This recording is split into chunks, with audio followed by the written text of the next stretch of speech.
Hey, we should be live, and I am excited because today we are actually going to start trimming down the list for Myrkul. So, yesterday we did like two streams, one in the early afternoon and one in the late afternoon, and we plowed through every single remaining magic set and picked out a whole bunch of cards. And now we actually get to build Myrkul, and this is the part I've been waiting for because now we have our list in front of us. I did add Animate Dead because I've been talking about it a lot, and we do have, like Reanimate and a few other Get Back Our Dead things. Oh, I was updating my promos list. So, over in Japan, there's a set of 5 promos associated with the 30th anniversary of Magic. It's Sarah Angel, Sengir Vampire, Shivan Dragon, Lord of Atlantis, and Lalamore Elves, all by Japanese artists. And as far as I can tell right now, they're kind of really expensive because you only get them by buying the which one is the super fancy one? It's the collectors, right? It's draft, set, and collectors. Collectors is the one where you have like the super rare chance of getting one of the Legends cards inserted in it. So you buy that set and you can get I don't even know if it's one of the 5 or if you get all 5 of them for doing that, but that's where they come from. So I was updating my promos list to keep track of all the promos that I have and which ones I don't that I know exist. So that was on the list. So I was updating that, and just easier to copy paste each time. So anyway, we added Animate Dead. So we have a total, if I counted correctly. You might have noticed me trying to count it at the end of the last stream, and I distracted myself and lost the number on like the first 70 or 80 cards, and I'm just like, you know what? I wanted to have the number to end the stream, but maybe watching me count all of these cards for like 5 minutes is not, entertaining enough, especially if I have to start all over again, and especially if I might distract myself. So I'm pretty sure we're at 320 cards. So we need 260 cuts.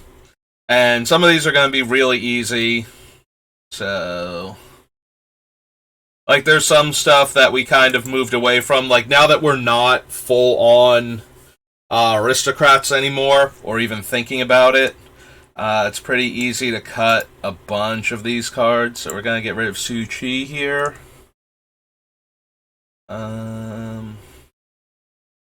We're going to leave Greed on the list for right now because I did forget that Erebos is actually 2 mana to activate. I was thinking for some reason that he was just straight up Greed but better. Or lateral, depending on how you feel about it. Yeah, I don't like to use the term strictly better for cards that are very different and situationally. Like, I've had this discussion before. A lot of people use strictly better, and I try not to be the pedantic actually when I correct people, but in my head I'm always like that because there are very few cards in Magic that are strictly better, and there are plenty of cases where the card is, actually worse than the card. The cards are just generally better. Like, if it's 99% of the time it's a better card, then I'm not even gonna, like, in my head it's like, technically, but I'm not gonna bother bringing it up. But a lot of times people say it's strictly better, and it's like, yeah, but there are cards that people play that actually make those cards worse than the other card that you're using, and you're going to run into them a lot, and it's not just, oh, well, what if you get Mindslavered and now you have the better version, like, now if you're at 3 and you get Mindslaver and you have Lightning Bolt instead of Shock or something, it's like, no, that's not where the card is, it's 99.9% of the time better. Being Mindslaver just makes, now you're being punished for playing good cards because your opponent gets to mess with your stuff, that kind of situation I don't really care about. But when there are actual cards that people are playing where it's like, well, this one exiles and this one doesn't, and it's like, well, sometimes you need to be able to put the card in their graveyard so that you can mess with it if that's what your deck is all about, and other times you need to exile, and it's just like, so yeah, strictly better. I kind of bristle at that term because I think people throw it around a bit too much. But most of the time, what they mean when they say strictly better is in most situations, in all the situations they expect to encounter, if you're using it really close to correctly, it's every situation that's reasonable. There's always a card that punishes you for having your card be better, just about. But very few of them come up often enough where you don't want the better version anyway, because there are more situations where it being better is better. You know, if you have Burst Lightning versus Shock, the fact that you can pay the extra 4 mana to make it deal an extra 2 damage is generally all upside. Like, you can cast it as a Shock all the rest of the time. And the situations where it's worse is you could have it allowed you to pay the 4 and that taps you low, and then you get a spell pierce type effect on it. It's like, well, if this had been Shock, you couldn't have cast it for the extra mana and you wouldn't have gotten spell pierce, but at the same time it's like you wouldn't have done the same amount of damage that you needed to do anyway, so you might not have cast the Shock to begin with, that sort of thing. It's like, yes, technically in that situation Shock wouldn't have been countered and that might have been better for you, but you kicked it, so you needed the 4 damage. Like, that was actually a thing that you needed to have happen, so I don't know, why you would have wanted Shock in that situation. Like, my opponent was at 4, and I tried to hit them for 4, and then they countered it. How is that different if you had, Shock, and you had to put them to 2? Like, did you get the other 2 damage? Did that game continue that long? Because if it didn't, then it was a 6 of one, half dozen of the other situation. Anyway, we're here to make cuts for Myrkul, not argue pedantic Magic terminology. Although we might be here for both. You are sitting here listening to me, and that is the sort of thing I will ramble about, so maybe we're here for both. So there's one thing I did not consider about Crypt Rats. Crypt Rat's activation is actually X, not black. So even though you can only spend black mana this way, you can't use Carrick to activate them. So that's kind of that feels kind of bad. Other than that, it's fine. They still work the same way. So we can't go infinite with Carrick and life gain, but we'll still allow it because we can still do the other stuff with it. Again, I did want the Carrick and going infinite portion, so maybe they'll wind up getting cut. But for right now, they're going to stay on the list. It is an important thing to denote, because of the way they're worded, you can't use Carrick to pay for them, as far as I know.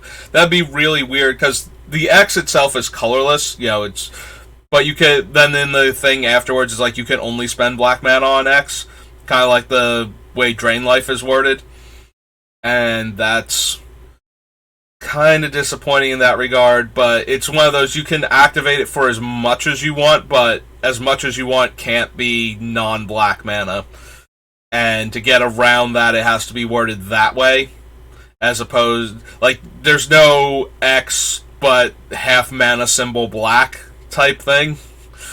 Where it would count as black mana. So as far as I know, you can't use Carrick to pay for it, so. All of these are fine. The more I think about it, the more I think the stealing opponent stuff and using it is just ignoring what we're actually trying to do now that we have the deck the way we want. Yeah, we can use Coffin Queen on our own things, but we have other stuff to reanimate for that, and she's just kind of there then. She's not good at reanimating our stuff because we have to be careful nothing happens to her and gets our things exiled when we don't want it to. And the other half of that is we probably don't want to bother with our opponent's stuff most of the time. We want to do our things, so because we're trying to do a combo here. So yeah, we have plenty of ways to reanimate and tutor our own creatures, so I don't think we care about Coffin Queen. So we'll just bump her off the list. Now that we're less aristocrats based, Black Market goes down in value. So we can cut that.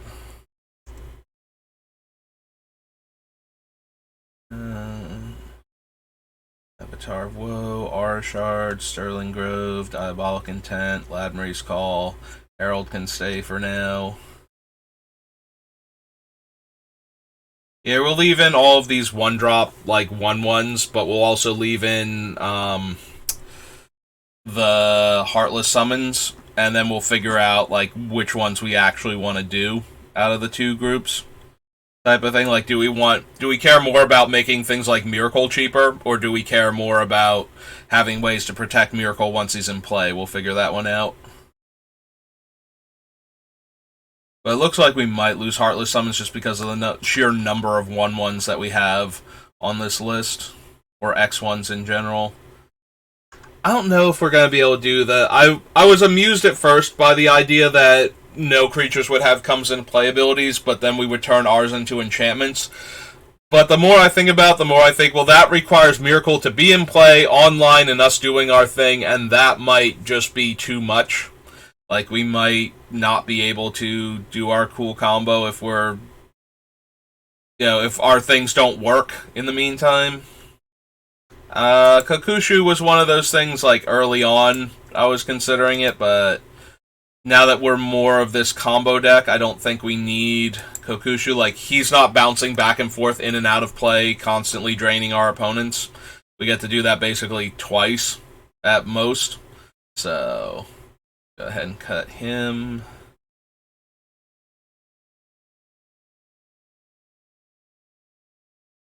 Privileged position can stay in.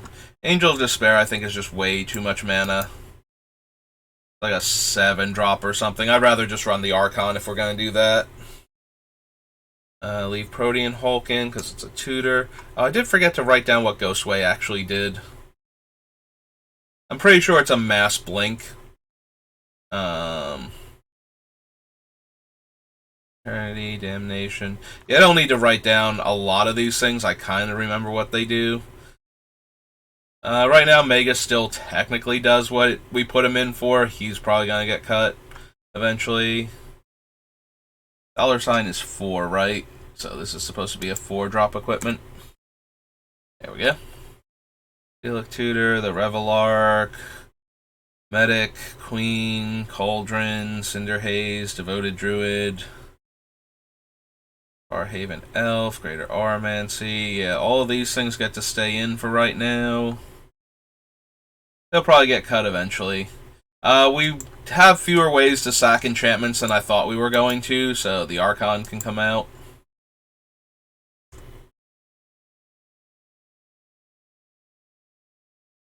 Lapse of Certainty, Path to Exile, Sully Pride Mage.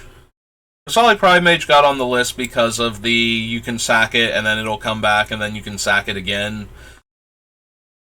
So it's probably not going to make it. Tree Speaker, Not of This World, Pestilence Demon, Asceticism, Elspeth, Exsanguinate, Necrotic Ooze.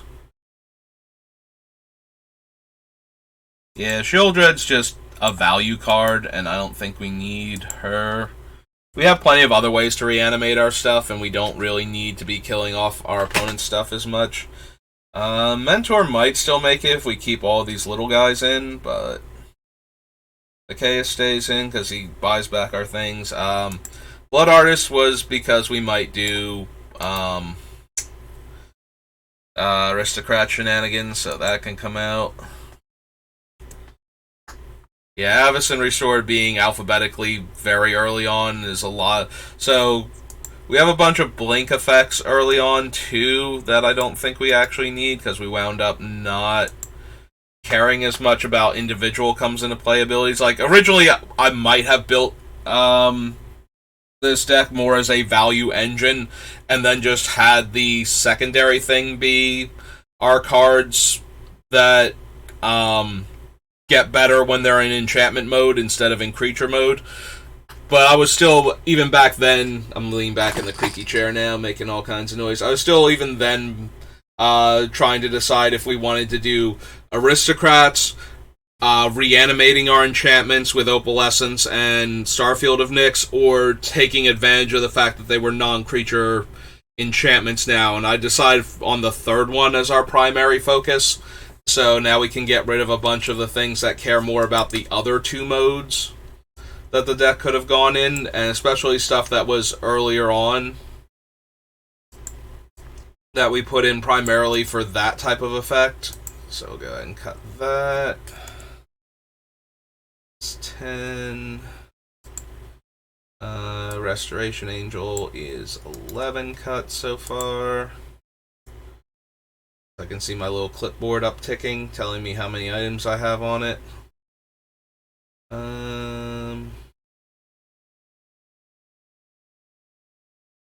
Probably don't need things like Cryptghast either. That was more in there.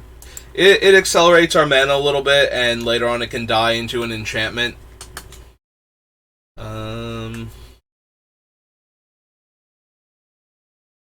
Yeah, the Primordial's also probably not making it. We're going to use more efficient removal. This was back when I might have been blinking a bunch of stuff, so... Alright, that's 13, so we're over halfway full on the clipboard. Death to the Deathless stays in for right now. Yeah, I don't know if we're going to bother running the things that, like, give us hexproof and whatnot. Like, those things might not be necessary.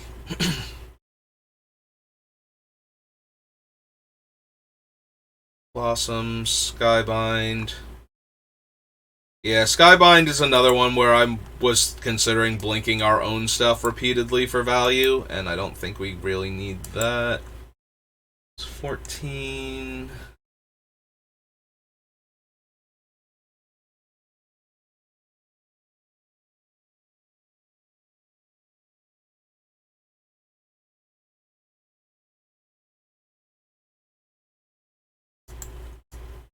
Teleport.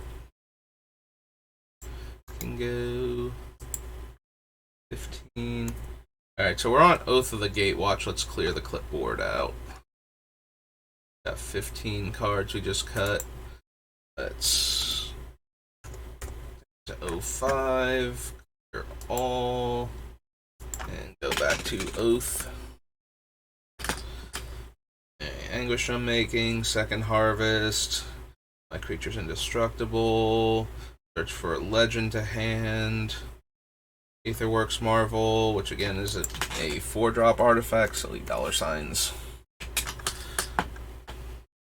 Aetherworks Marvel is probably going to get cut. We don't have enough whatchamacallits anymore. Like, we're less about sacrificing all of our stuff and more about getting value out of the things that we have. So we can probably cut Aetherworks.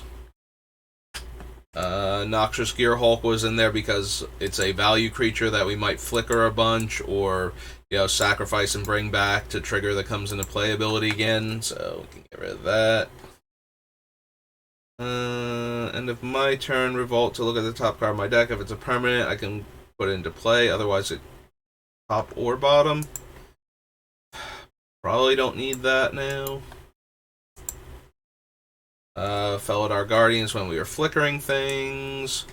Heroic Intervention stays in. Renegade Rallier gets back cheap permanents if I had something die the turn it comes into play.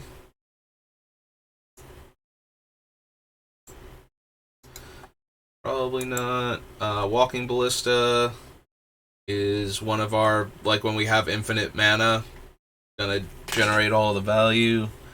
We can cut Gideon because he doesn't do what I wanted him to when I originally put him in, so he can go. Brings up to 6 cuts this time. Vizier of Remedy stays in because it also goes infinite with the 3 creatures from Shadowmoor that we're running, so that's perfectly fine. It also works with the Cauldron to bring back all of our stuff and still be able to bring it back on a subsequent turn with Cauldron. Don't think we need the God Pharaoh's Gift anymore. Like, we're already able to bring our stuff back with other things. And since we're more of a combo deck and less value engine, we just need the 1 copy of the card a lot of the time, not every copy of the card. So we can go ahead and cut God Pharaoh's Gift. We might actually wind up cutting all the token copiers then, now that I'm saying that out loud. Razaketh stays in as a combo enabler. There's another one of the whatchamacallits. Torpor Orb. I keep forgetting Torpor Orb's name. Like, I run it and I use it a lot in the 5-color Super Friends because it has almost no creatures and only like one of them comes into playability, and that's like Deep Glow Skate. So running Torpor Orb just kind of shuts down a lot of things. Probably get rid of Izoni then. We're not putting as many cards into the graveyard. Now we're more like a combo deck instead of a value deck again, so that can go.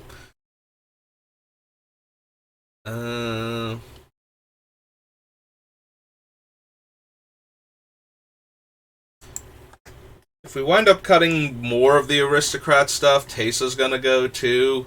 I do have a few card draw for when my things die that might stay in, but yeah, the more we adjust this deck, the more it feels like we're just trying to combo people out. So, Resolute Rider is there to enable the Necrotic Ooze.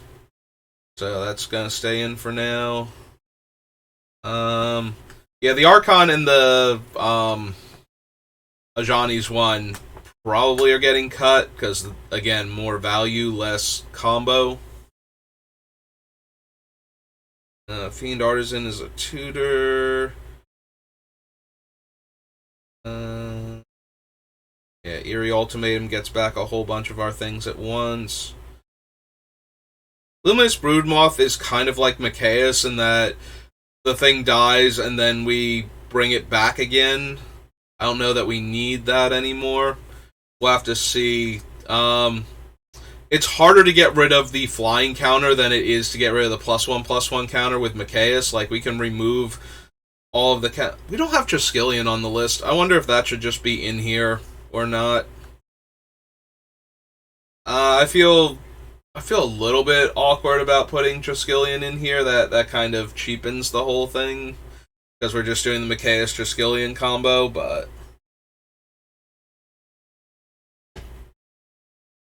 We're already making this deck kind of mean-spirited and brutal, so it might be worth just going back in and adding it.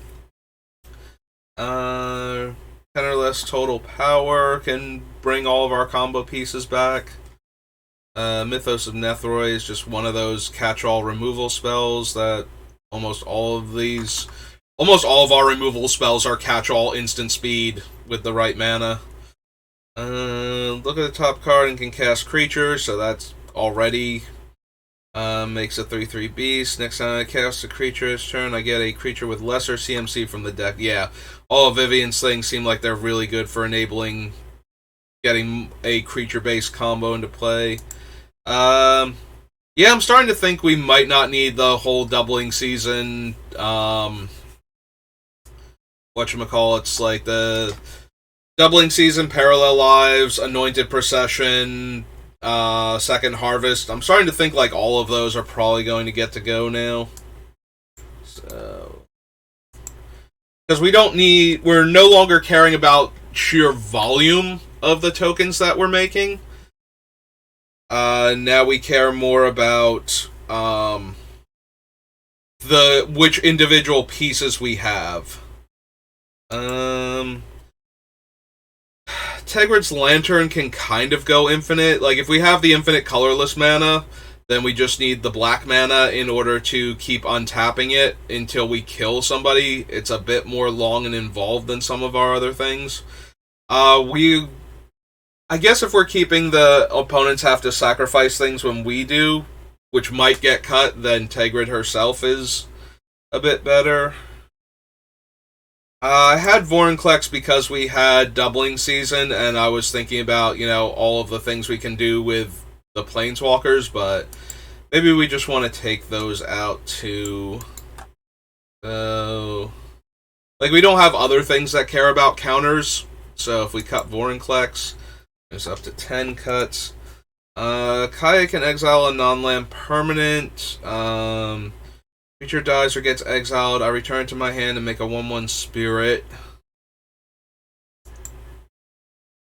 She falls in the same problem that if we let it die and try and return it to our hand, or let it die and try and exile it with Myrkul, we only get one. We can't do both.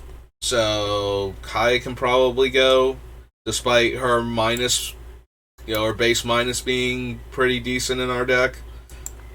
And we're probably going to cut the other Kaya since we won't care about the tokens as much. Loth was in here because she cares about things dying, but that was back when we were way at the beginning, so I think we can cut her. Old Gnawbones is a 7-drop, and by the time we're doing that, we should be winning. We don't need the extra mana. Priest of Ancient Lore is just a value card for when we were going to do things like that. A 14. We can cut Innkeeper since we're not going to do anything with him anymore. 15. Teleportation Circle 16. Trellisera 17.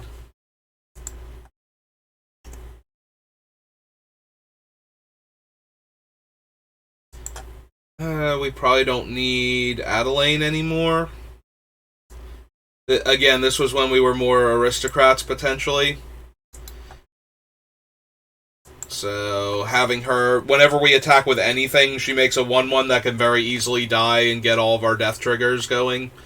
Similarly, Consuming Blob keeps spitting out Tarmogoyf tokens. Even after it dies, if we have Myrkul out, it still keeps making them, so it's a source of reasonably sized creatures, but...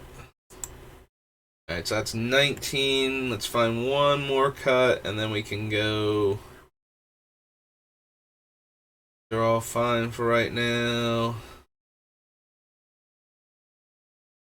She could have Myrkul be hexproof, like, immediately when he comes into play. Makes things cheaper. Yeah, Henrika's probably just more of the value engine and blinking her type of thing, so we can go ahead and cut her, and that's 20. So we were on Crimson Vow, and we'll just slide back up here and shave 20 cards off the list. So 285. And clear all, and go back to Crimson Vow. Oops, Crimson Vow. There we go. Yeah, Kaya can come off. Catilda can probably come off too. Like, I was thinking we would have a bunch of enchantment tokens, and she would just be a giant beatdown creature, but that doesn't seem like what we care about anymore, so we'll cut her, we'll cut Kaya. Heron is in there so that the Necrotic Ooze, when copying the Pestilence creatures, can also gain lifelink so that we don't die. So that's staying in for right now. Safekeeping stays in. Weaver of Harmonies might get cut. That was more in case we were reanimating everything, but it also does copy, activate, and triggered abilities of enchantments, which we certainly have. So these are all staying for right now. Now Dunn can stay for right now. Ant Queen is more for the Aristocrats build, so she can go. OP cast a spell, reveal the top card, and put a creature revealed in this way into play. If I don't get a creature, I can put that card on the bottom. I was trying to figure out why creature is blue there. I'm not sure. Grand Abolisher is good for stopping opponents from interacting with us when we're going off. We can cut the Chosen since we're not aristocrats anymore. Strionic Resonator's in for the same reason as the other one is, and possibly more so. Goreclaw makes our stuff cheaper. Protector of the Crown. I become the Monarch while I'm the Monarch. Oh, right. This is one of those guys that was in here because I didn't know how. Like, I cut a bunch of the other Veteran Bodyguard effects, but I missed this one, so we can just go ahead and cut it. It's 5 cuts. Can't gain life. Loses life equal to life they lost this turn. Probably don't need him. Like, I was thinking him as more of a, what's the word? Like, he dies, he comes back as an enchantment, and now he's a living wound reflection type of deal. That also stops the opponents from gaining life, but now that we're probably just going to go infinite, or close enough. I don't think we need cards like him. Archon of Valor's Reach. Other than creature land, so we can choose instant to stop opponents from interacting with our combos, so he might still stay in. We're not doing the tokens matter anymore, so we can cut Bramble Sovereign. 7. Yeah, we probably don't need Thrilling Encore anymore. I don't need my opponent's stuff back, and we're not... Again, we're not comboing off by sacrificing all of our stuff, which is where something like Thrilling Encore would be a lot more potent. So we'll go ahead and cut that.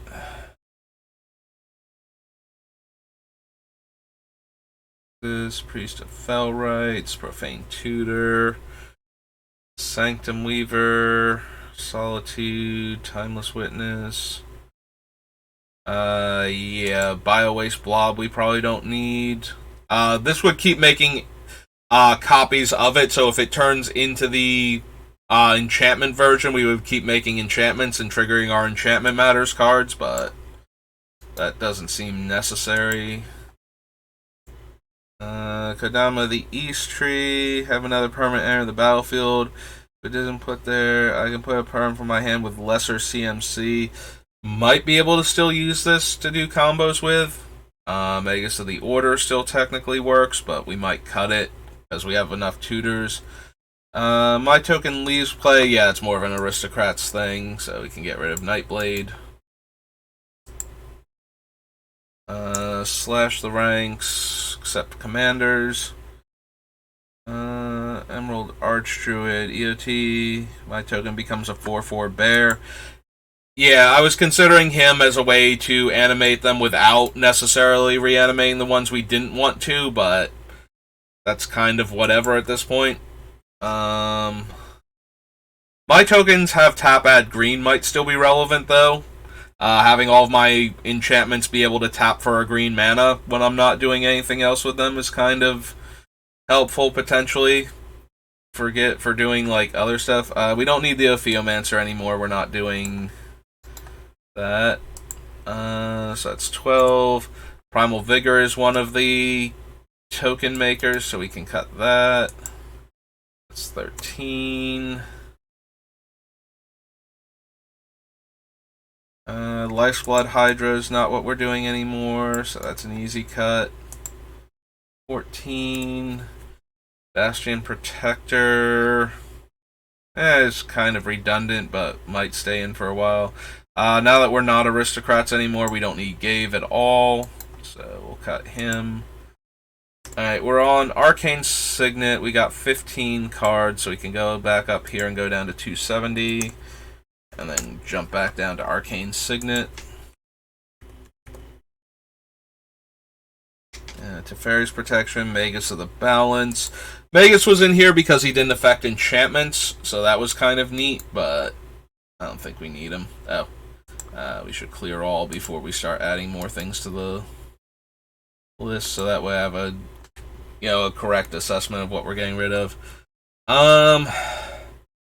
Colossus was in here because of the Constellation effect, but now that we're not killing that way, we can probably cut it. Tap and sack to give target creature pro my opponent and their stuff until end of turn. There's Carrick. Flawless Maneuver is almost definitely staying in. Probably don't need Bog Bonder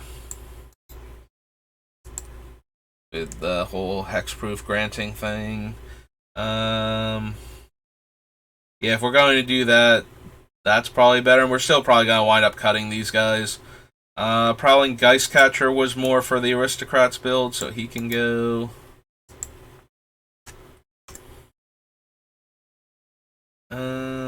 Draw one card for each creature that died this turn from my control. I don't think we need Black Market Connections anymore. Go ahead and cut that. Grand Crescendo is the double white and X. You make X 1/1s and then your creatures gain indestructible until end of turn. So basically 2 white and makes my team indestructible. So we're gonna go back up to the top and go through. Now I'm thinking about it more, we can cut, like, all of the other doubling season effects as we find them. We probably don't need Preacher, since we don't, for the same reason that we cut the Sorceress Queen. 6 cards.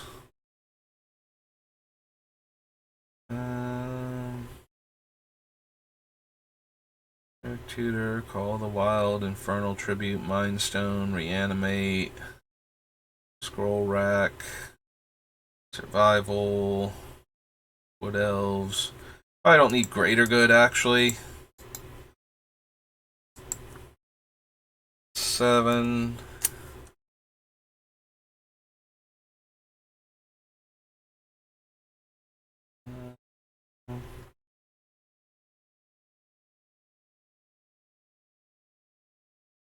Keep those for right now. Yeah, Avatar is more of a random value card than anything else, so we can go ahead and cut that. That's 8.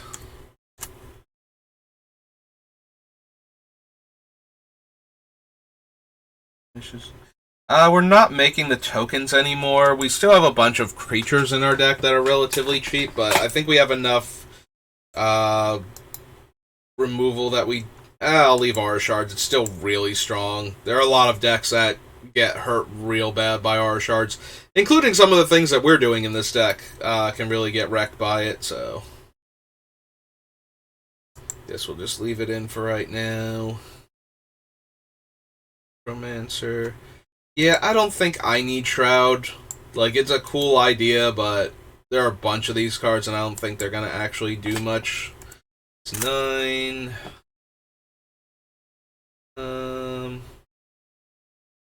And I don't think we need any of these things. Yeah, I thought it was a cute trick, but it's a cute trick. It's not what we actually need. So that's 10 cards, and we're on Mirrodin. And let's get rid of the second Sunrise, too, since we're doing less Aristocrat stuff. So that's 11. Tooth and Nail stays for right now.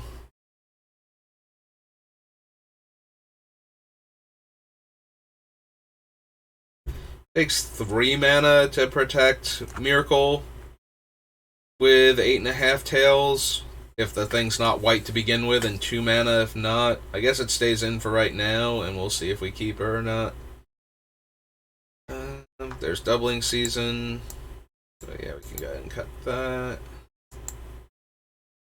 That's 12. Alright, we're on Original Ravnica. Let's scroll back up. So 12, so 58. Clear all, go to Ravnica.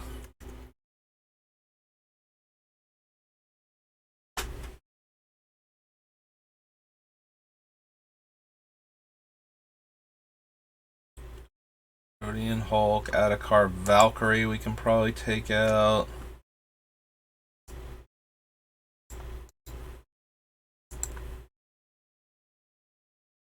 From Eternity, Return to Dust, Damnation, Rebuff the Wicked, Relic.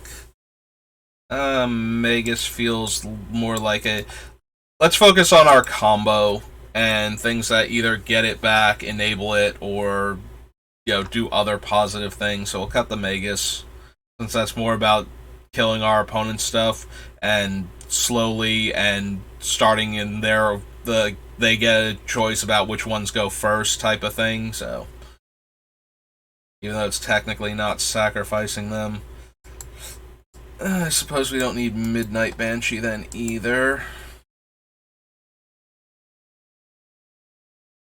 Did we cut the Moth? Because now that I'm thinking about it, the Moth does still work with the, like, Kitchen Finks dies, it comes back with a -1/-1 counter, then it dies, it didn't have a flying counter on it, so the Moth brings it back, and since the Moth brought it back, it won't have the -1/-1 counter on it, so we can still go infinite that way.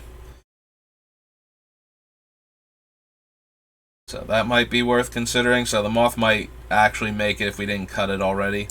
We have enough instants and sorceries that kill artifacts and enchantments, and we have creatures that can kill more than just artifacts and enchantments. So we'll go ahead and cut Quasali Pride Mage. Oracle can stay in this ramp. Alright, we're leaving him in as a way to spend infinite mana to just kill everybody.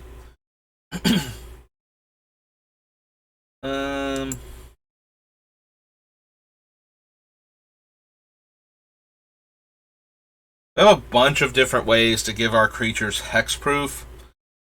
I might want this one over one of the creatures that does it, so that way they need enchantment removal to start targeting our creatures, and we have a bunch of ways to protect the enchantment from being targeted.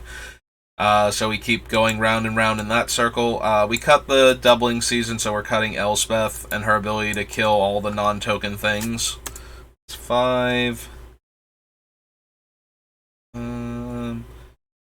Torp Orb is 6. We can cut the Revoker too. 7. Parallel Lives is 8.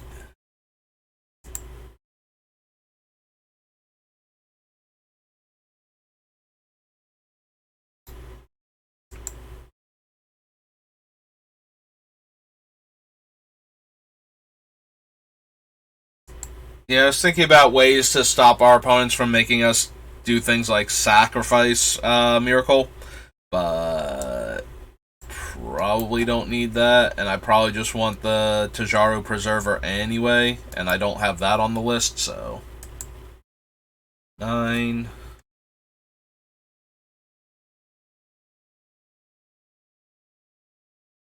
Turn on my dad creatures. Yes, only fathers get returned with CMC X or less to play.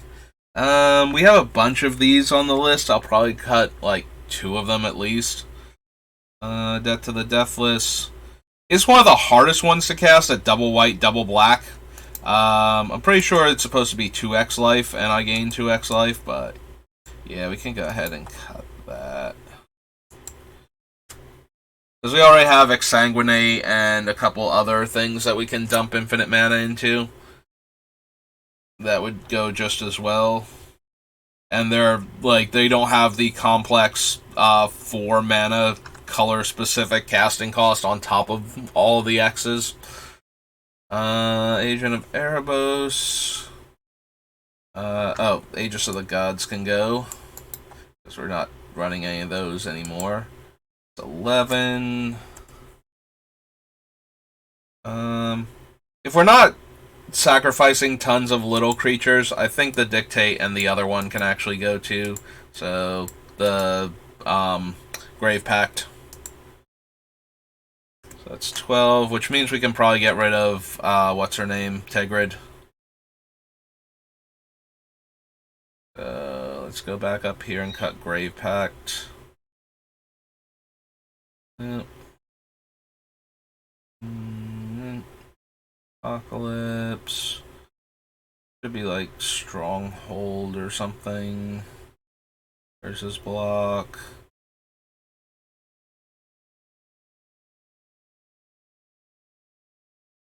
Was it Weatherlight? Reanimate. Oh, there we go. Stronghold. Grave Pact. Got it. Found it. Alright, so go ahead and cut Grave Pact. And that's 13 on the list, so we get to go 45 now. And clear all and go back to Theros.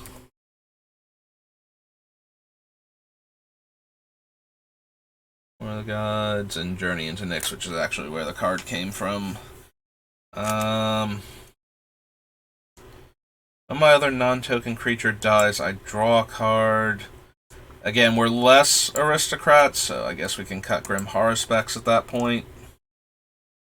I keep saying less aristocrats over and over again as I keep cutting stuff. Rally the Ancestors.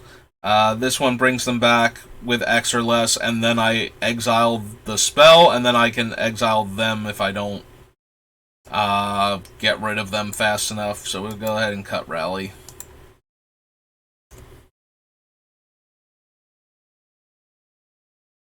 Hedron Archive. Smothering Abomination is the same reason as the Harspecs. When we sack things, we get to draw cards. That's 3. We'll leave Ulamog in for right now as a removal spell, since he exiles 2 permanents on cast. We will cut the second Harvest.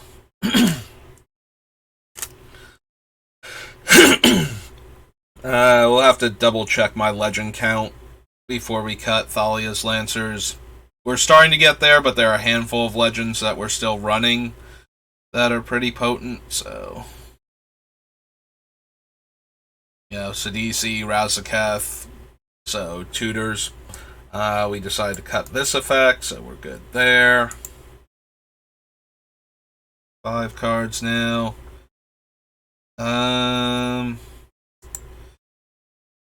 So me, my Planeswalkers, and my other creatures have hexproof. We have a bunch of effects like that, and I don't think we need any of them.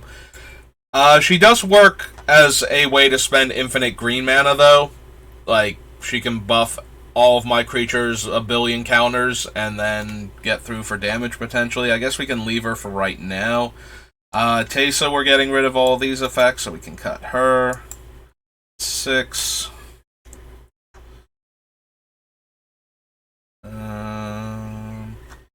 Karn we put in there more to mess with the opponents than to enable our stuff, and I think we want to focus on our stuff first and foremost. 7. Resolute Rider is part of a combo right now. Archon we don't need. 8.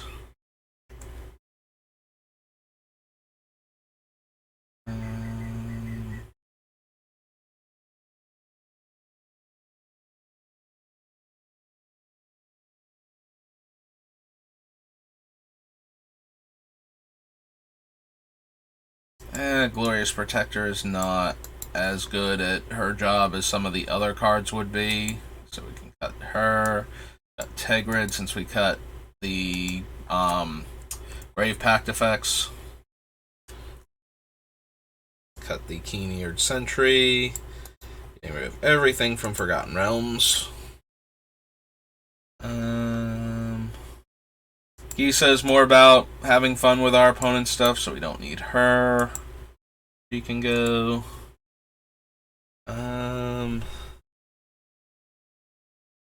Orbit Opportunist, Rite of Harmony, Sayrith, Vanquish the Horde, Cemetery Prowler, Huron of Hope.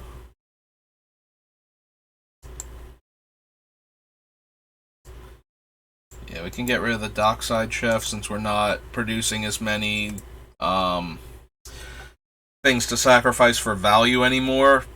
So we really want the Ashnod's Altar and the Phyrexian Altar because we need the mana in order to do the cool things that we're trying to set up. So Zhao Dun gets back a black card from our graveyard on our main phase 1. I get the feeling more and more he's gonna go, but in the meantime, Grand Abolisher doesn't let our opponents play spells. Garruk is a 6-drop that can circumvent the casting costs on our green creatures from hand that have basically higher casting costs, so 7 or greater, but we're cutting a bunch of them that aren't already combo pieces, so I think we can cut Garruk. Hushwing can go. Got all those things. 15. Alright.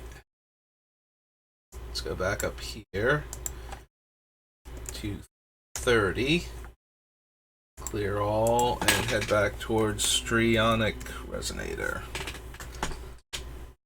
Woodland Bellower is a tutor. Goreclaw makes our stuff cheaper.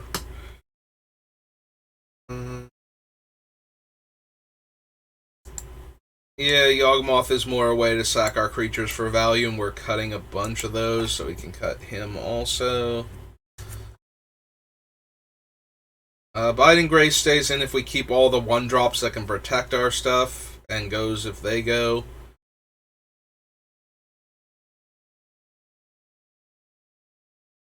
Don't think we need the priest. Like, we have a bunch of other reanimate effects. Sanctum Weaver can stay for right now. Solitude is another exile effect. And, yeah, if we do it while... If we invoke it while Myrkul's in play, we get to Swords 2 creatures, so that seems fine. Kodama still might be a combo piece. We have a bunch of other Wraths, and I don't need to leave... it leaves the commanders in play, so it wouldn't kill Myrkul. I guess it wouldn't kill Myrkul even if my life total is higher, so we can leave it in for right now. Some number of the Wraths are going to have to go, because we don't have room for all of them.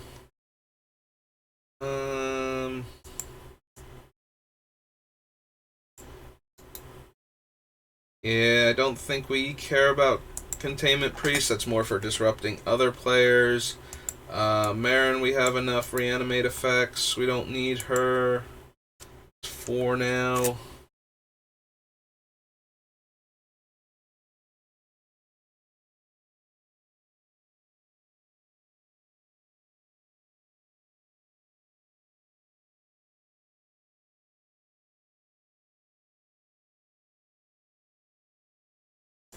Yeah, we're not sacrificing as many things for value as we were. We can still go infinite, and therefore pay black and 2, or even black if our opponents have lost life, and draw our entire deck if we need to, by combining the sack outlets with the creatures, like with Persist and Broodmoth. So maybe that stays in for right now. There's something about drawing infinite cards. Or we only got 4 cuts that time. Okay. Well, 226. Clear all. Alright, real quick. You can see my microphone icon in here, but ever since that one time, I just want to... Yeah, okay, it's still showing up. Just gotta make sure that nothing has gone horribly wrong and I'm not muted again for the entire stream while doing deck building and explaining all the cards that are coming out and why. Alright. I think it might be time to do ye old, let's see what our removal packages are, what our mana rocks and acceleration are type of deal. So, let's see, we have Mana Vault. Let's do the Mana Rocks first. So we have a Mana Vault, Soul Ring, Swords, Wrath, Strip Mine, Greed, Library, Altar of Bones, City, Crypt Rats, Natural, Revamp Tutor, Call of the Wild, Infernal Trip, Mindstone is one. Copy that. Reanimate, Scroll Rack, Allay, Survival.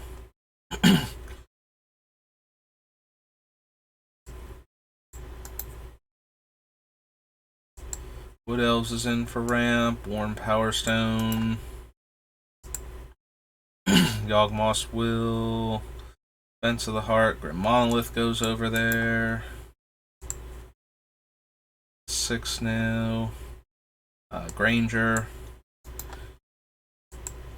7. Dynamo's 8.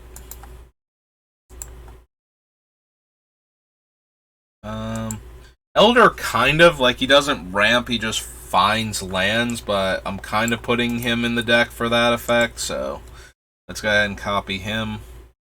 Thrashing Wumpus, Aura Shards.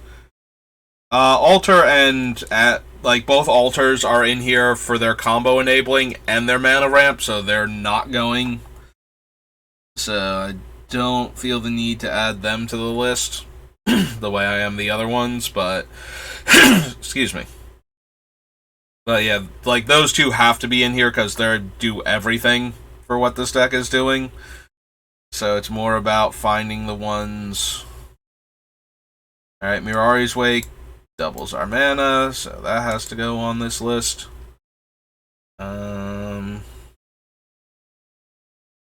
Necromancer, Blood Celebrant only ramps when we have Carrick out already, and then we can pay 3 life to add a black mana.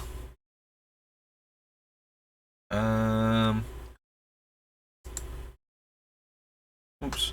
Upward Carrot is 6 drops. Does make my spells cheaper, so we'll consider him in the ramp pile.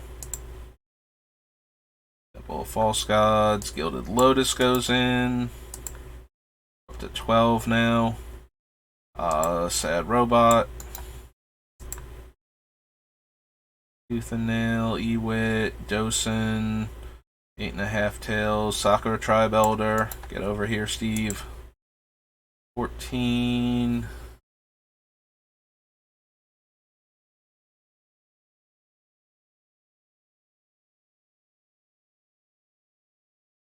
Relic. Deathrender, Primal Command, Idyllic Tutor, Revelark, Medic, Beseech the Queen, Cauldron of Souls, Cinderhage.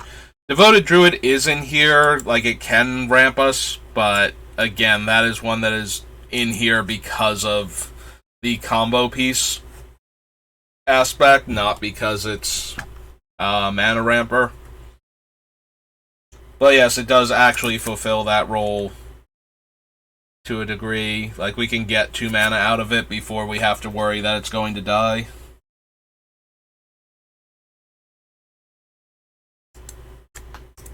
Alright, we're just gonna fix that so it stops bothering me.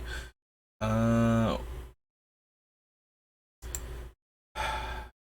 are treating Oracle like a ramp spell, like that's why she's in here primarily, so. Everflowing Chalice, yes. Nope. Tree Speaker. I feel like Tree Speaker is going to get cut. We're up to 19 out of 24. Dark Steel Plate, Green Sun Zenith, Heartless Summons is going in to make our stuff cheaper. 20. That's card draw. Burnished Heart is 21.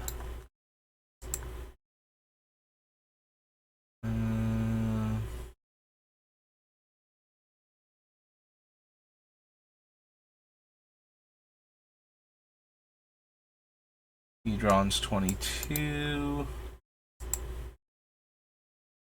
Alright, so we're up to Hedron Archive up there. We'll scroll all the way down and start.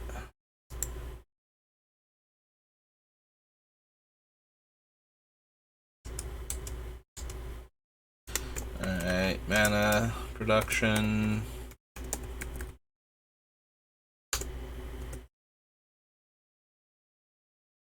All the way down we go. Soul Ring, Mindstone, Wood Elves, Worn Power Stone, Grim Monolith,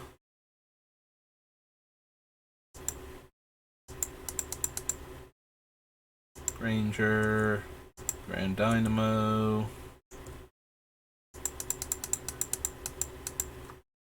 Elder, Wake, Drover, Gilded Lotus, Sad Robot, Steve, Relic, Farhaven, Oracle, Chalice, Tree Speaker, Heartless Summons, Burnished Heart. Burnished Heart was the one. I was like, which one of these had like the extra spaces because I accidentally highlighted above and below it. It was Burnished Heart. Alright, Hedron Archive. Alright, so we clear all and we go for the other Hedron Archive up here. Alright, let's go find the rest of them. Mention. Oh, Anointed Procession we missed. So let's go ahead and cut that. Actually, I could have just deleted it, but... So, Anointed Procession, and we'll come down to a Monk Head again. 25. Yeah, sure, let's just go back to Hedron Archive. So, Monk Head, there we go. Prowling Serpapod, Vizier of Remedies, Vizier of the Menagerie, Mirage Mirror, Razaketh, Torment, Immortal Sun, also kind of in there for card draw. I hesitate to put it on this list, but one of the things it's in here for is that it makes our spells cheaper. Smothering Tithe is technically in here for ramp. Casualties, Command the Dread Horde, Finale, Firemind's Vessel is a ramp. Copy that. Blue Rider, Great Henge. Yeah, it's kind of in here as ramp and card draw and all of that. If we're going to add the Immortal Sun, and Great Henge also qualifies. Nylea's in here to make our stuff cheaper. Like, that is the primary reason she is actually in here. She can also has the secondary effect of getting creatures off the top of our deck. So, she does both. But I'm considering her because of both. So, her aspect as a my things are cheaper. Like, maybe she stays in and Umori comes out type of deal.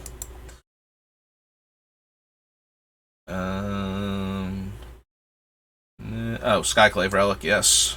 That is in here for that reason. Rebirth, Lisa, Mask, Morbid, Rite of Harmony. No. Cemetery Prowler makes our stuff cheaper in theory. Oops. Let's not copy the space above its name. Again. Safekeeping, Weaver, Parasunder, Cruelty, Threats, Tutor, Seal, Tutor, Slime. No.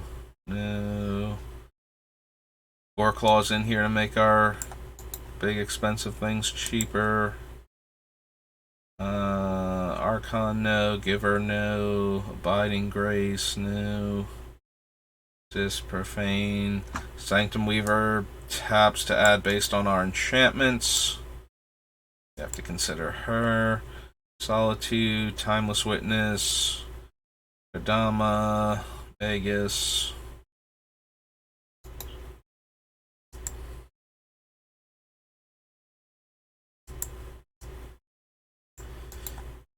Yeah, I'm wondering now with cutting a bunch of these things if we're going to have enough tokens and enough enchantments when we're not already winning, where we would need these cards, but I'll have to think about them.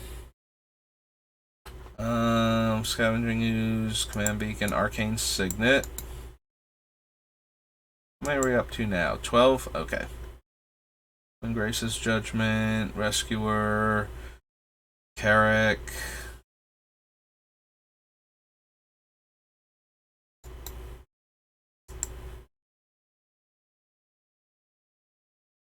Carrick's a 4-drop if we want to pay 6 life for him, and then he makes our stuff kind of like we can pay life for some of our other cards.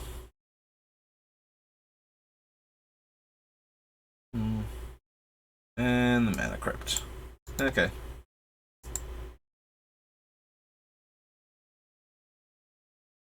Come down here to the Hedron Archive, and we scroll all the way down. We go Smothering Tithe, Firemind Vessel, Great Henge, Nylea.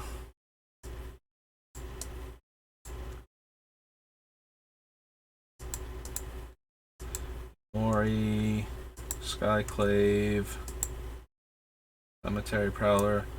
There's nothing between Natalie and Great. Okay, nope, just double checking.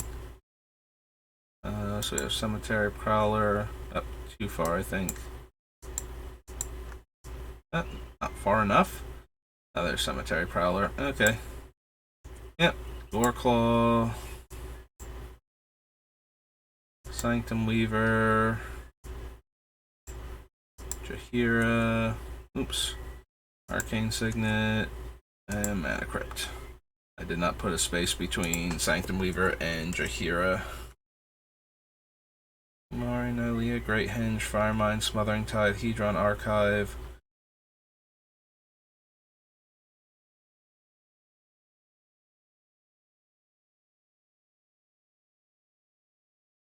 Vessel, Great Henge, Nylea, Yumori, Skyclave. I don't see the Eternal Sun on here, and I thought we added it to the list. I'm confused now. Ah, there it is. Should be right before Smothering Tithe. Immortal Sun.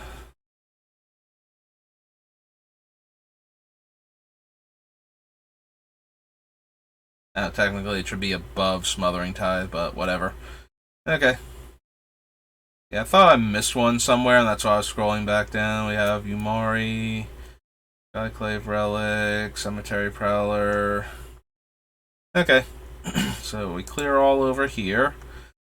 And we have like 30 cards over here that are adding to our mana or making our things cheaper.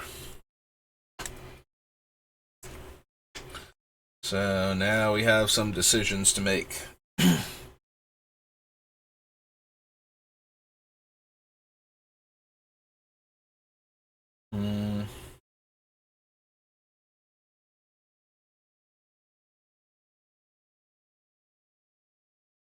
Let's see. Like, Soul Ring obviously is staying. Mana Crypt is almost definitely staying.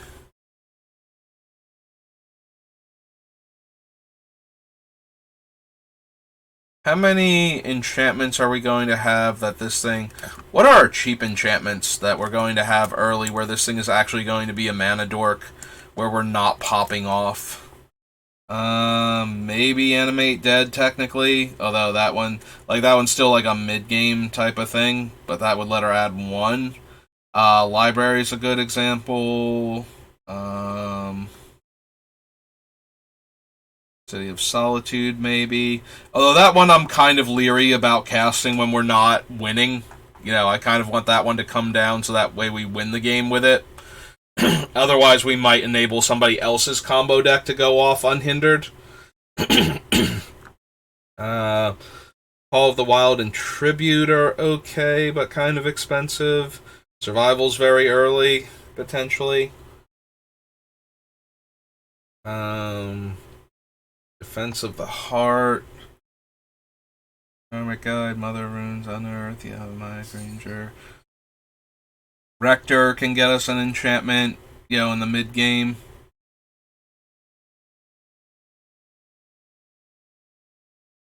Thrashing Lumpus, Aura Shards.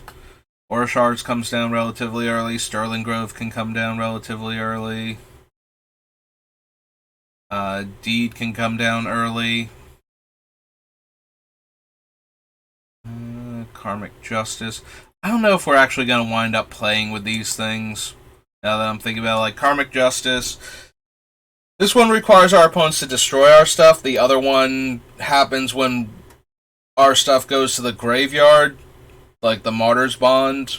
So yeah, we probably don't need Karmic Justice. So we can go ahead and delete that, and that's another one off the list. And then we come back down to Torment. So 224. Flip on over to here and go Torment.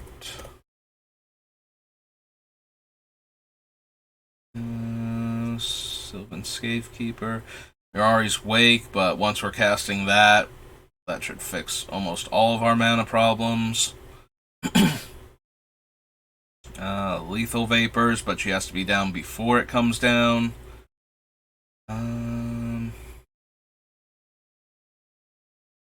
Grave Robber, Soccer Tribe. Light of Sanctions is relatively cheap. We have a whole bunch of enchantments, but a lot of them are like 3 to 5 mana range, and we're not putting a ton of enchantments into play until we're going off with Myrkul. And we have to invest mana into her. She is herself an enchantment, so she's always going to tap for mana, if nothing else. So maybe that's still okay. Like that, in some ways, that's better than Sarah Sanctum, even though the Sanctum is just a land drop for the turn,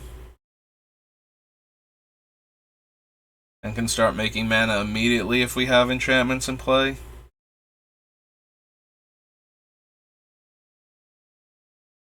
Greater Auramancy is cheap. Auramancy does give Shroud, though, so I can't protect my stuff with, like, Reknit and whatnot. Or Tamiyo's Safekeeping. You know, give it Indestructible in addition to the untargetability if the opponent goes for, like, Purify or something. Or a Fracturing Gust. Then we're still going to lose all of the enchantments. So we might wind up cutting things that give our stuff Shroud as opposed to, yes, thank you thing that popped up. I don't know if that was visible on the screen or not. I don't think it is because it's not part of the things I'm capturing right now, but yeah, I accidentally moused over like one of the, hey, here's the news for today for your area. It's kind of like, yeah, thanks, I never asked for this and I don't want it. But thanks for plastering it all over the screen so I can't see the thing I actually do want to see and have it just linger there for a few seconds before it finally goes away. That was super helpful. Thanks. Marshall's Anthem is for the mid to late game. Pestilence Demon, Asceticism. Like, she does tap for 1 mana to start with, but the more I look at this stuff, the more I wonder, like, what is actually reasonably going to be in play. And I'm starting to think that she might take a while before she starts tapping for more than 1 mana. Excuse me. Athreos is an enchantment, so are Erebos and Nylea if they stay in, so that helps a little bit.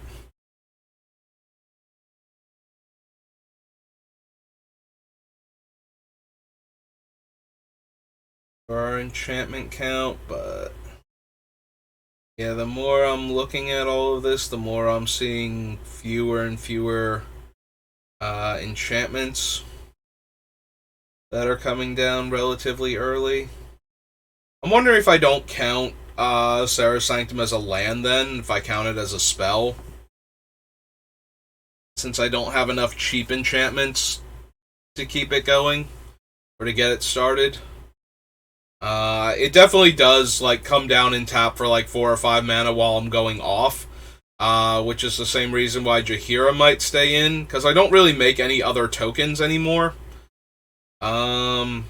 So she might get cut just because I'm only making tokens now while I'm doing the cool thing, which is why we cut all of the other things that cared about token making.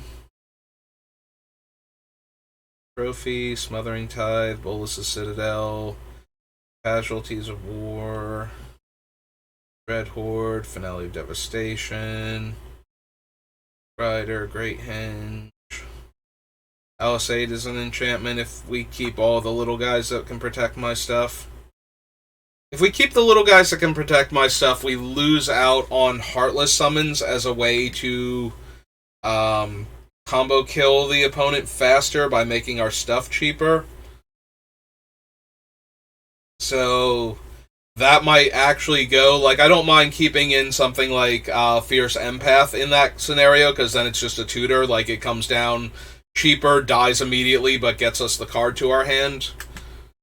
So in that regard, it's actually much better. Would kill Fiend Artisan, who is a tutor. But I'm wondering if, like, how much I actually care about the 1-drop creatures that I can sacrifice to protect Myrkul. Because some of them require a mana investment, and some of them just barely protect him in a way that's, you know, relevant compared to his own abilities.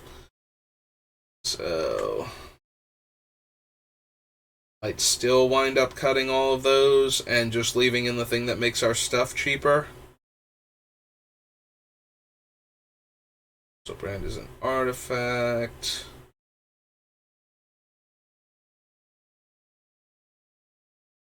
Yeah, I'm sad we might wind up, because we're cutting so many of the other things, like Rite of Harmony is no longer all that good. Like, it was amazing when we were going to be sacrificing, like, all of our creatures in one turn and turning them into enchantments and drawing all of those cards, but now I'm starting to think that if we're doing that, it's going to be to set up the Spectacle one, and so Rite of Harmony isn't going to get to do its cool thing. Also, we're not making, like, multiple tokens anymore.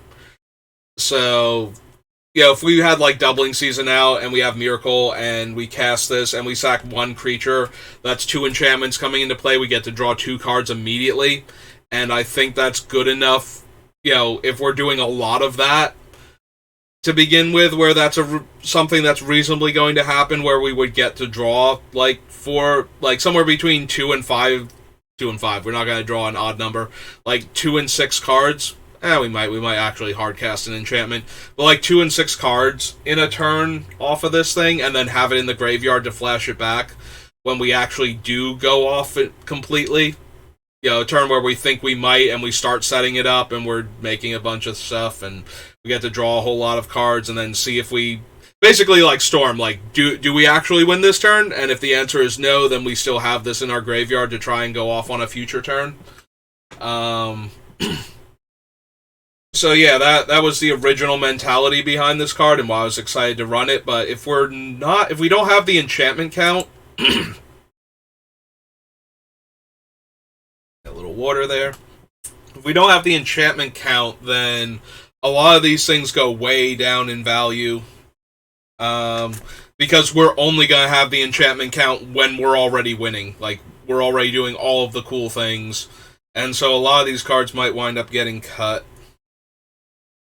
And I'm starting to think that that's going to be the case. And since I'm going to need so many...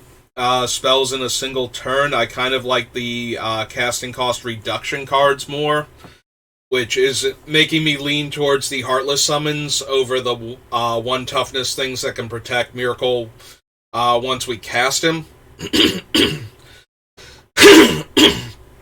Yep, typical me. Start talking for like an hour and a half, all of a sudden I just can't talk without choking on my own words. But yeah, it might be time to cut, like, all of those 1-drops and leave in the Heartless Summons to reduce the casting cost on our spells even more.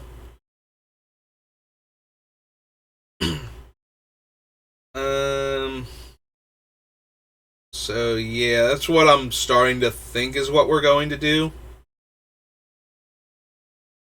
And we can leave in the cards like Eternal Witness and Timeless Witness, as if the thing is out, then they just become like regrowth for 2 green each before they explode.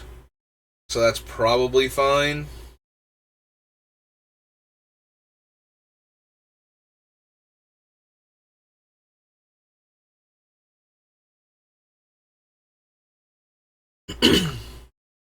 Also, Machias will bump up a bunch of our stuff. Like, out of range of dying to it, and so will Mirari's Wake and Marshall's Anthem if they all stay in the deck. Actually, so we cut out all of these other token makers. Maybe we don't need Benny then. I'm doing that same thing, like I should just delete Benny.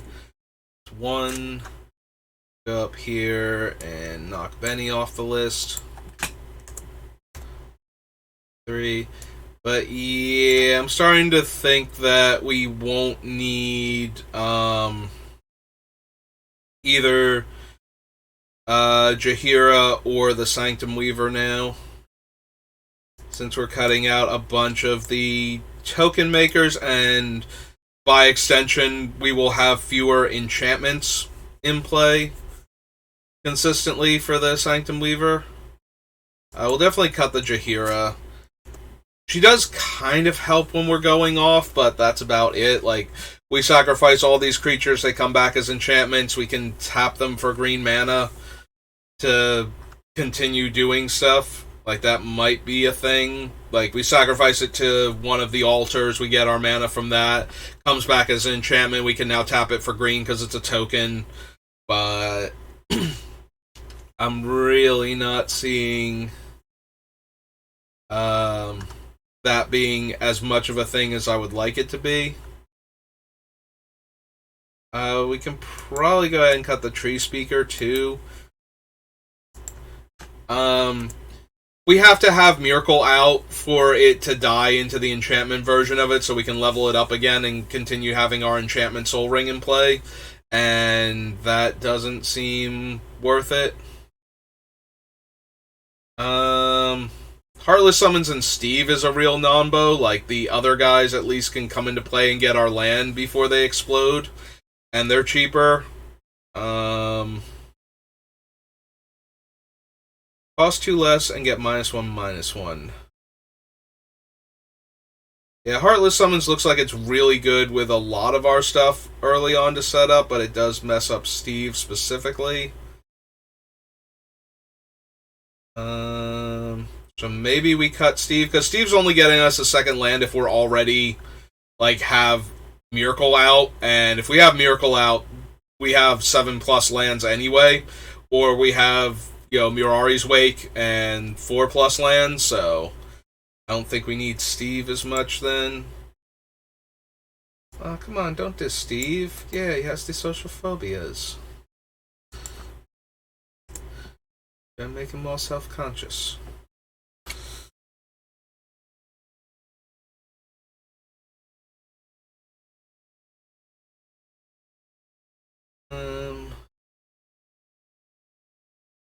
Hello, Vulcan. How are you? Come to watch me cut cards out of my deck so you can see how many tutors I'm actually going to be running this whole time?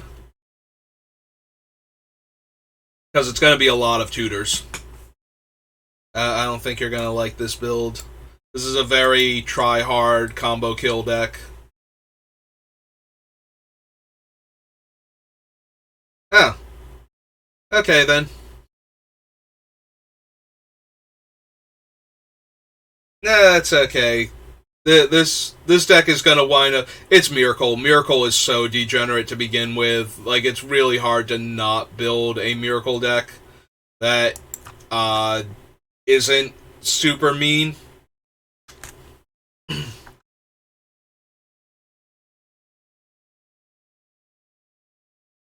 Yes, I cut Steve. I was mean to Steve. Hello, Hex.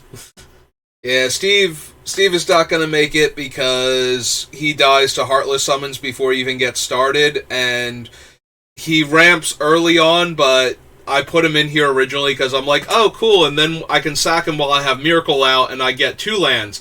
And it's like, yeah, that's great. You're winning the game if you have Myrkul out. Like, Steve's not helping anything anymore. So... Also, I'm impressed that you managed to talk to me after turning the stream off, because how dare I cut, Sakura Tribe Elder. That's really impressive. I would think that Vulcan would have to type for you if you were going to do that. Send messages on your behalf.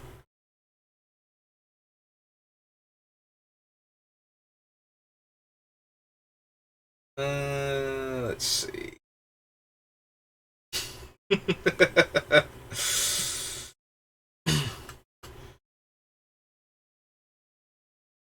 I have a very hard time believing that, because I'm pretty sure it was just the new Jumpstart set, and the new Jumpstart set does not have anything that I even remotely care about. It's not like the first one, where it's like, oh, I want Tiny Bones and Muxus, and apparently I need to get Allosaurus Shepherd, or whatever its name is, and then there are all these other cool cards that are new and fancy. Yeah, this one's got 5 new cards, and they're all kind of super mediocre.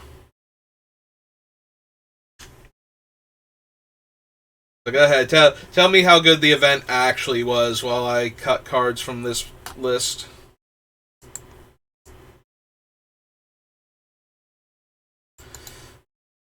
Got the Sanctum Weaver, because, yeah, we're not gonna bother. We don't have enough enchantments early on. Ah, one of those kind of events.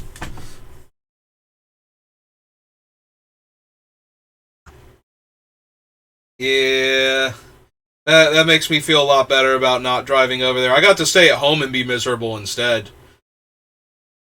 Who did you play in the last round of the pre-release? Okay, let's go. We gotta find Sanctum Weaver. That's Sarah's Sanctum. Sanctum Weaver. Cut that out. Is it the same person who fell in love with Restore Balance and got ruined, or is it the person that pathed your guy while you were stuck on Colors of Mana and let you win the game? Or were those the same person? I'm terrible with new people and remembering anything that would allow me to identify another human being, like names, facial features, that sort of thing. Not Granger, the other one. Oh wait, this is from my list, so we want to go up here, and there's Elder.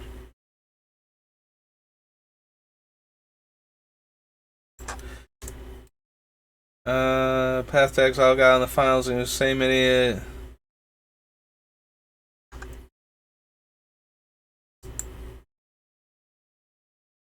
Oh, oops.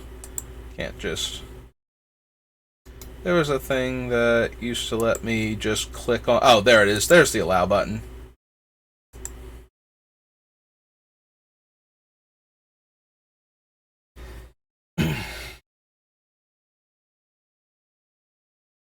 Okay. Sanctum Weaver, Yavimaya Elder, Steve... Ah! And I've just obliterated my headset. Take that, headset. You're unworthy of being on my head. But come back here just in case I need you. In case I need to hear sound effects or whatnot. My computer letting me know that stuff's going on. Sakura Tribe Elder.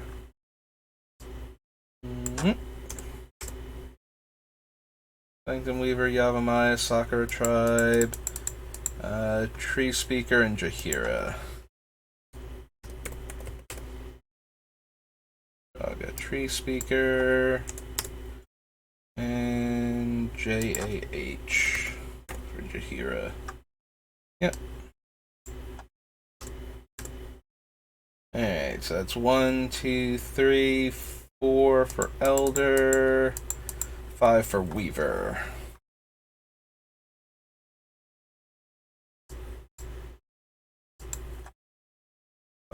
So 18. 218. Yeah, I had much better time at the pre-release at Jiffy. We actually had a halfway decent crowd. There were like 10 people on Friday, and I got to 4-0 the whole thing, so that was nice. And then Ryan and I showed up for the morning, and nobody else did, so we got the full box just for showing up. And then in the afternoon, we just had to beat Ash and Luca. And so Ryan beat both of them and me and won the box.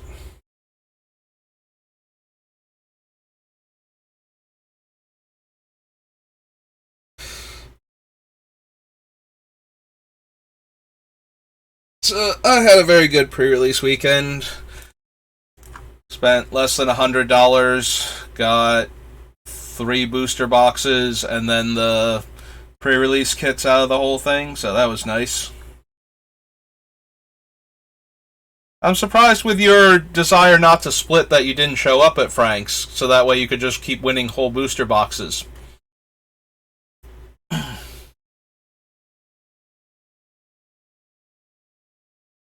Alright, so we got rid of those 5. We can clear all there. Come back down here. Cemetery Prowler, Imari, Nylea. Moldaya, Farhaven. Okay, we did actually cut all of them. It was the Granger that was tripping me up down here when I was looking for Yavimaya.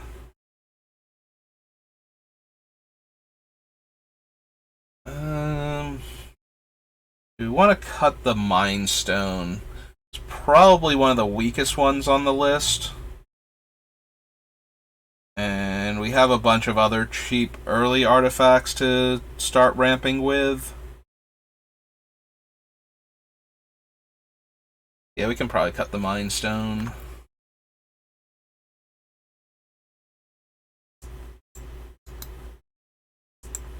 Got that one off the list.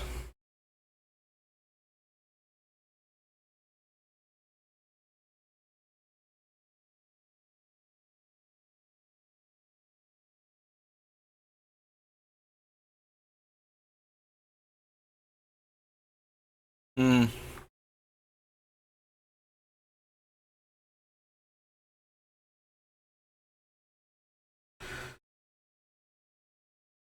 Okay. I'm glad I missed all of those events then, because I kind of like winning promos and whatnot, and I want the things for showing up, so. But then again, that's why I showed up at all Frank stuff, like, full box for winning, almost no competition for me. I get to bring Ryan, so that way, A, I have competition, and B, he just get, like, if I lose, I can just sit back and let him run the tables. And it'll be fine.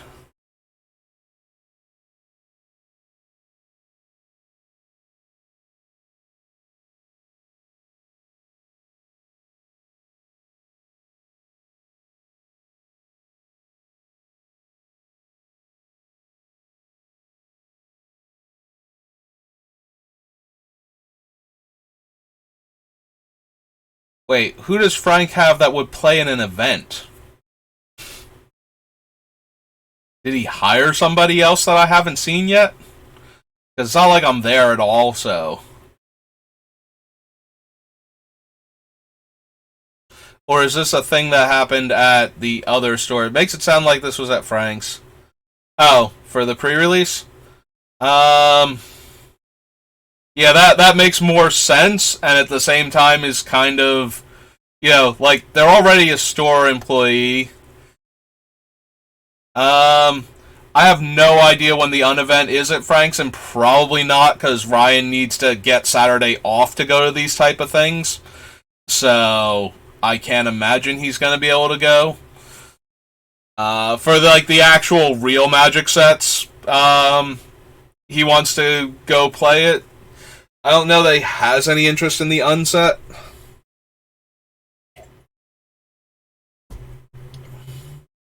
Other than the normal level of silliness that goes into one of those things. What else? Worn Power Stone, Grim Monolith.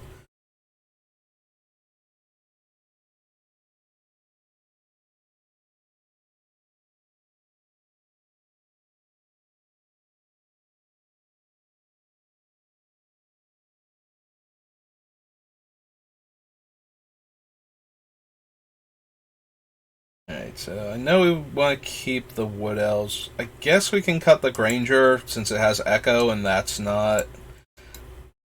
Then again, it would just be a 1-mana 1/1 with the thing, and then it can sit around and block for a turn and then die. But we don't have the death triggers as much anymore. And we already have Burnished Heart.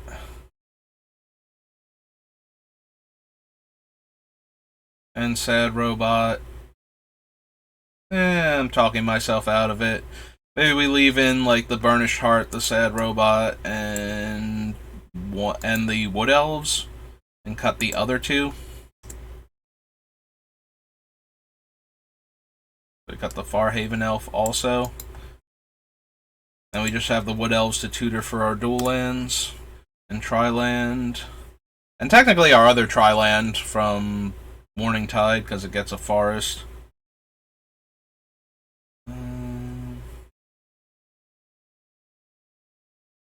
We get rid of Mind Stone, Granger, and Farhaven Elf.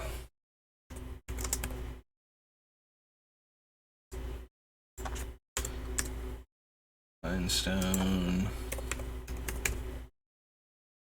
Granger,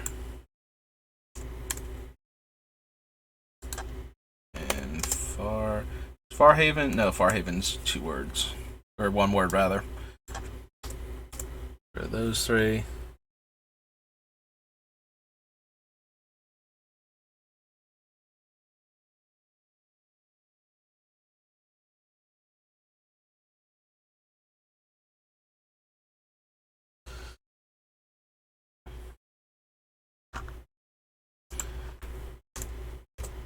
Well, it sounds like you had a wonderful time then. I'm glad you're enjoying yourself at the pre-release.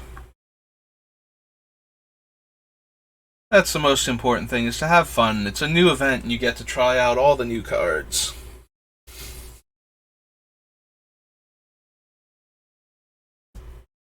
Yeah, I kind of figured you did. As much as I am sarcastic, I kind of figured you had a wonderful time doing that.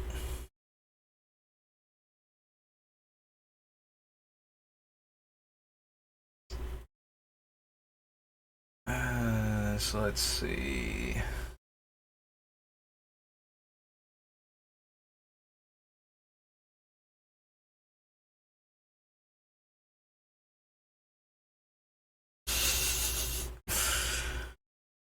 I'm sorry, were they giving away full booster boxes to the winner?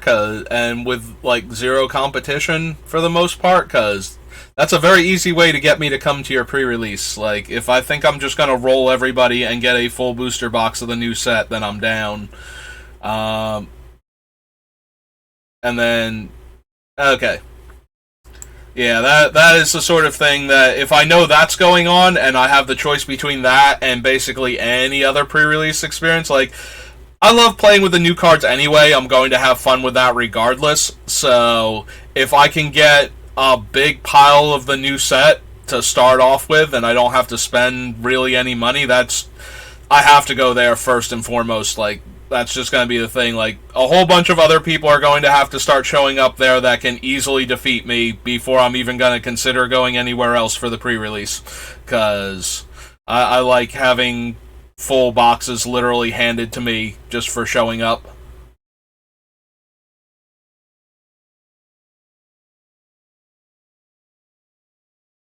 Oh yeah, no, it was like when he did the 6 events and you spent $100 and you got 6 pre-release kits and you got door prizes for, especially if you signed up for all 6 of them, and the prizes were more evenly distributed. That was great because, you know, you spend $100, you're getting 36 packs, which is a full booster box.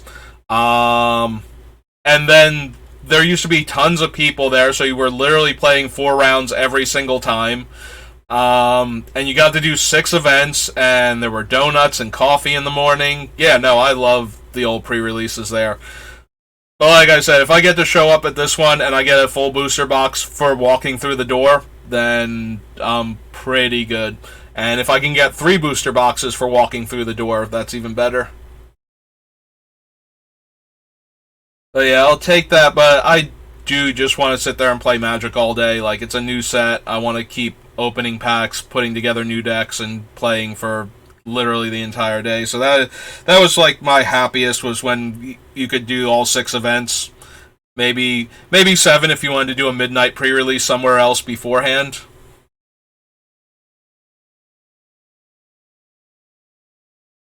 Yeah, no, he does.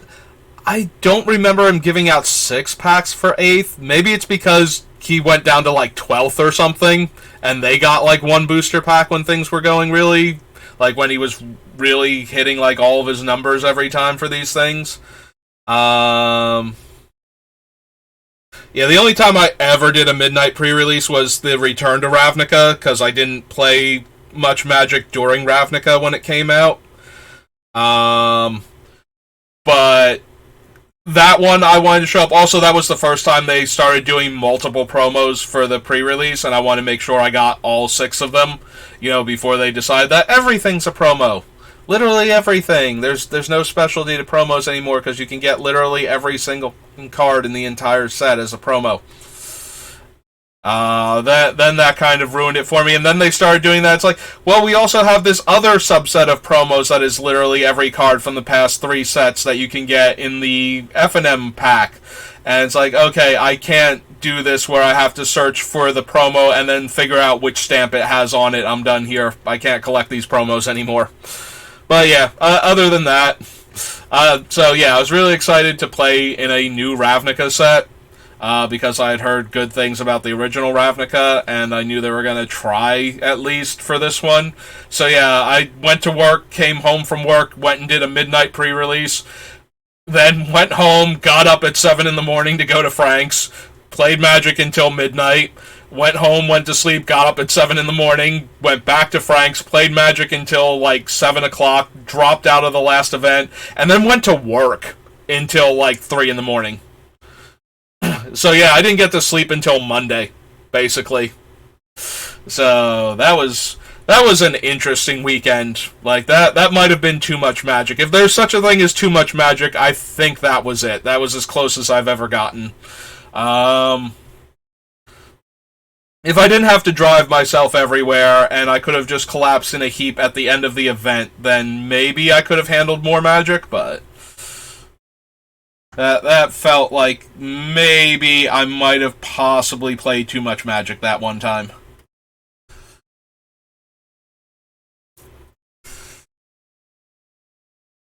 So let's see. I was trying to decide if I want to cut like Firemind's Vessel or Thran Dynamo or Chalice, like one of these 3. It might be Firemind's Vessel just because it comes into play tapped at 4 mana. Like, I want to keep accelerating, and I don't care as much about the colored mana as I do in some decks, so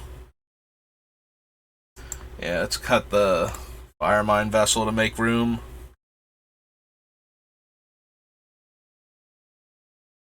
Alright, sorry Smothering Tithe. I thought maybe finally I was going to get a deck that actually wanted to play this dumb thing. Because so many people just jam this thing into decks and don't think about what they're going to do with it. It's like, oh, I'm just going to get extra mana, and that's going to work. That's going to work out, and that's worth a card in my deck. And yes, but also no, because you don't get to. I believe I'm going to be there Friday. I'm hoping we're just drafting the new set, because I don't have any Sholdreds yet, despite opening 3 boxes and all the things I've gone through. So I kind of want one. Other than that, yeah, I'll probably be there Friday. Unless I get stuck at work. Like, somebody doesn't show up or something.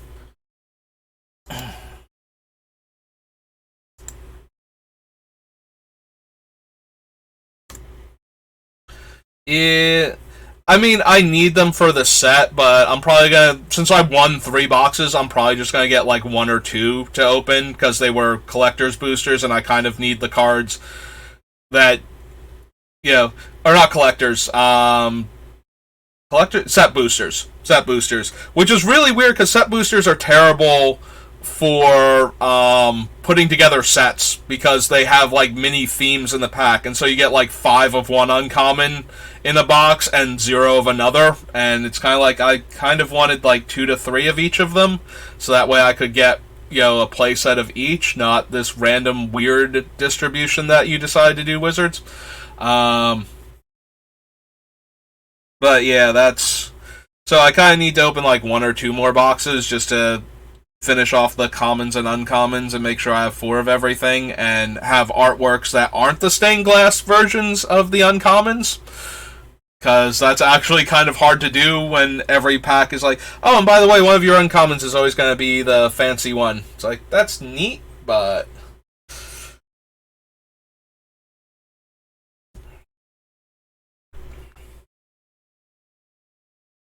alright, so we cut Smothering Tithe, we cut Firemind Vessel. Yeah, Smothering Tithe is one of those cards. Like, I very rarely run Rhystic Study either, because it's more, like, I always pay for Rhystic Study, so making my opponent's spells cost 1 more has never been anything I've been super interested in. And if I'm running Rhystic Study, it's because I'm trying super hard, so we should actually cut Firemind and Smothering Tithe from the main deck before I cross them off the list. So I wind up just always cutting them for that reason.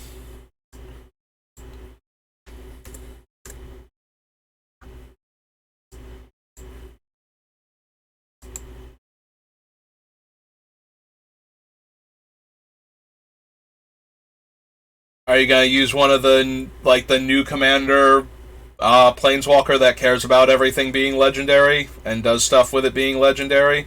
Or are you gonna, or maybe Joda? I think Joda's the one, like the new Joda that is like coat of arms for legends.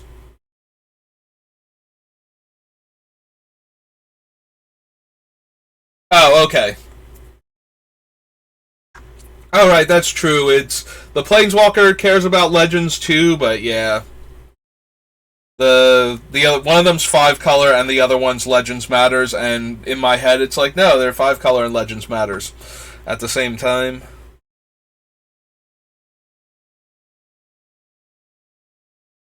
All right, so how many mana rocks does that leave me with, and ramp creatures and such? Because I probably still have too many. One, two. Let's see. For actual like mana acceleration, we have 1, 2, 3, 4, 5, 6, 7, 8, 9. I guess 10, 11, 12, 13, 14, 15, 15, and then some other ones that reduce costs. Yeah, we probably need to cut this down a bit more.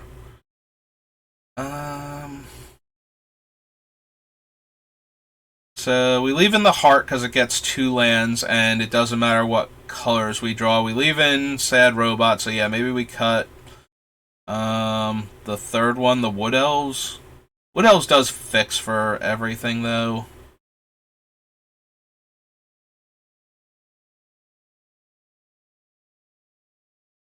Hmm.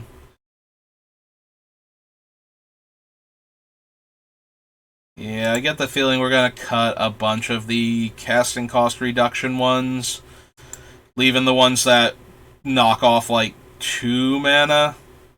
So like the Drover and the Heartless Summons and Goreclaw, and get rid of like the Prowler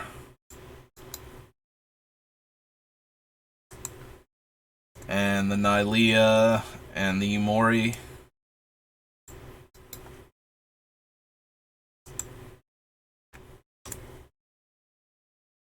One, two, three.